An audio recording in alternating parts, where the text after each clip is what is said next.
जय श्री राम मित्रों, भारत माता की जय, वंदे मातरम। मेरे प्यारे दोस्तों, अब चुनाव बहुत जल्दी आने वाला है। अब शीघ्र ही वोट पड़ने वाले हैं। मैंने सोचा कुछ ऐसी जानकारियां जो आप लोगों को या तो होंगी और जो नहीं होंगी तो भूल चुके होंगे, थोड़ा एक बार रिपीट करा दूं कि देश में किसका इतिहास कैसा रहा है, किसने देश के लिए क्या योगदान दिया है और किसने देश को कितना तबाह किया है। आपको पता है कि हिंदुस्तान का काला दिवस, काला दिन, मनहूस दिन, जिस दिन 15 में से एक वोट पाने वाला नेहरू प्रधानमंत्री बन गया था, वो दिन हिंदुस्तान का काला दिन था। सबसे बड़ा मनहूस दिन, तबाही का दिन, तबाही की तारीख वही दिन था। उस दिन से लेके आज तक, जब तक 70 साल कांग्रेस ने राज किया, उस तबाही की आग को कभी ठंडा नहीं होने दिया, उसको निरंतर जलाए रखा।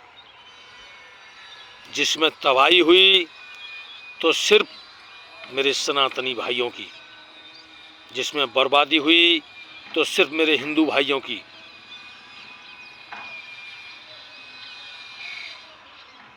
जिन मेरे भाइयों को इसकी जानकारी है, उन्हें पता है कि इस चीज़ के ज़रिए कांग्रेस ने कितना देश को तबाह किया। ये सोचने की बात है। आज कभी आपने सुना है भारत के अंदर कितना रोहिंग्या रह रहा है?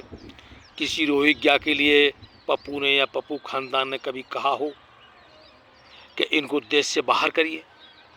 कभी नहीं सुना होगा। क्या आपने कभी सुना है कोई जिहादी लब जिहाद करता है, हमारी बहन बेटियों के साथ को कुर्म करता है, बलात्कार करता है, मार देता है?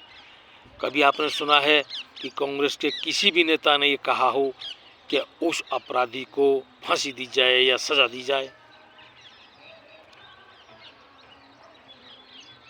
ऐसे कितने केसेस हैं जिसमें कांग्रेस कभी ये नहीं कहती है कि हिंदू को न्याय मिलना चाहिए।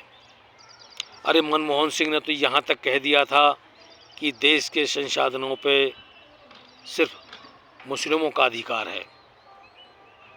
वक्फ बोर्ड बनाया। वक्फ बोर्ड बोलो तो वक्फ बोर्ड वो चीज़ है कि जिसको बोलो तो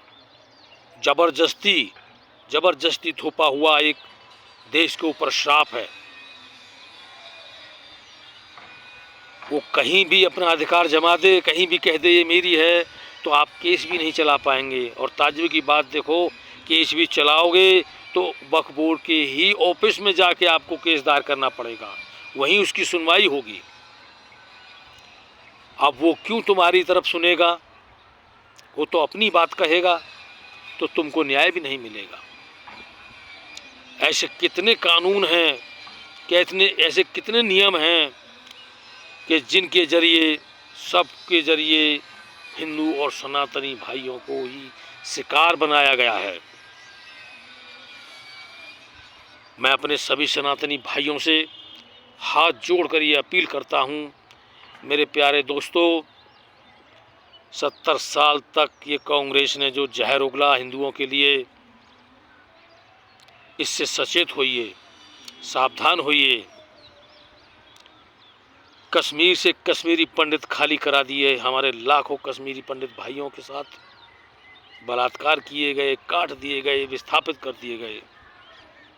कभी आपने सुना नहीं होगा कांग्रेसी किसी नेता के मुंह से कि उनके साथ अन्याय हुआ। यही हाल केरल में हुआ, यही हाल आज बंगाल में हो रहा है।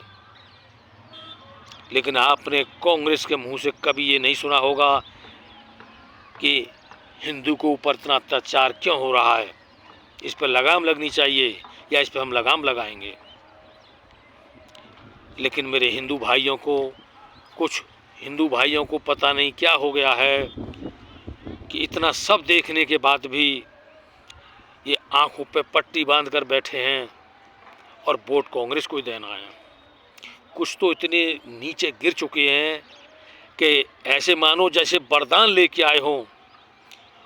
उनके परबाबा, परदादा, दादा, बाप ने कांग्रेस को वोट दिया। अब वो भी आने वाली 1000 पीढ़ियों से कह के जाएंगे कि कांग्रेस को ही वोट देना। मतलब जब जब कांग्रेस में प्रधानमंत्री बनेगा तब तब ये चमचे उनको वोट देने के लिए तैयार रहेंगे, चाहे उस खानदान में लंगड़ा हो, लूला हो, अंधा हो, काड़ा हो, गधा हो, लेकिन वोट कांग्रेस को ही देना है। ये इनकी मानसिक स्थिति इतनी खराब हो चुकी है।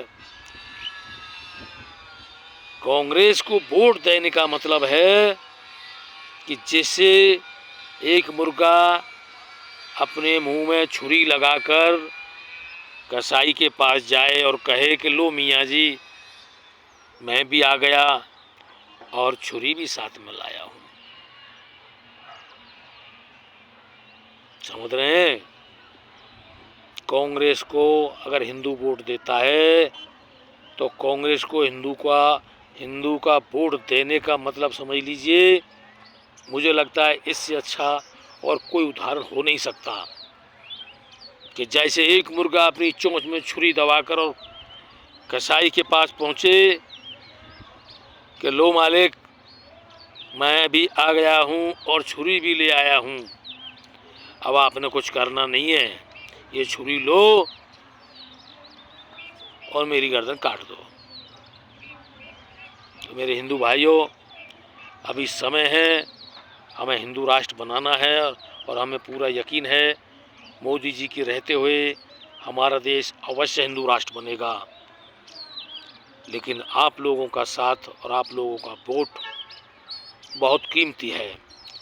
इसलिए ये डीजल पेट्रोल मंदा सस्ता, हमको ये नहीं दिया वो नहीं दिया, ये लोभ लालच छोड़ दीजिए। खुद की मेहनत पे भरोसा रखिए। तुम्हारा अगर ईमान धर्म बचेगा तो तुम्हें सब कुछ मिलेगा, और नहीं भी मिलेगा, देता तो भगवान है, कोई सरकार कुछ नहीं देती है।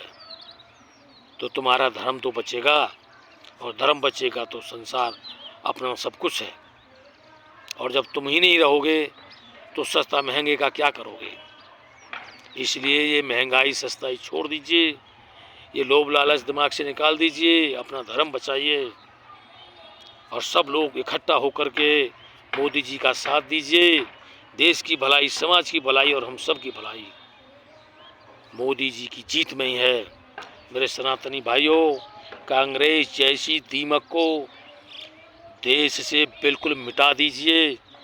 70 साल हिंदुओं का जो इसने शोषण किया है, 70 साल तक जो हिंदुओं के साथ में इतने गुनाह किए हैं, इसके गुनाहों की लिस्ट इतनी लंबी है, हमको लगता है हमारी उम्र भी कम पड़ जाएगी इसके गुनाह गिनाते गिनाते।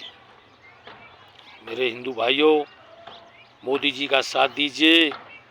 जय हिंद, वंदे मातरम, जय श्री राम।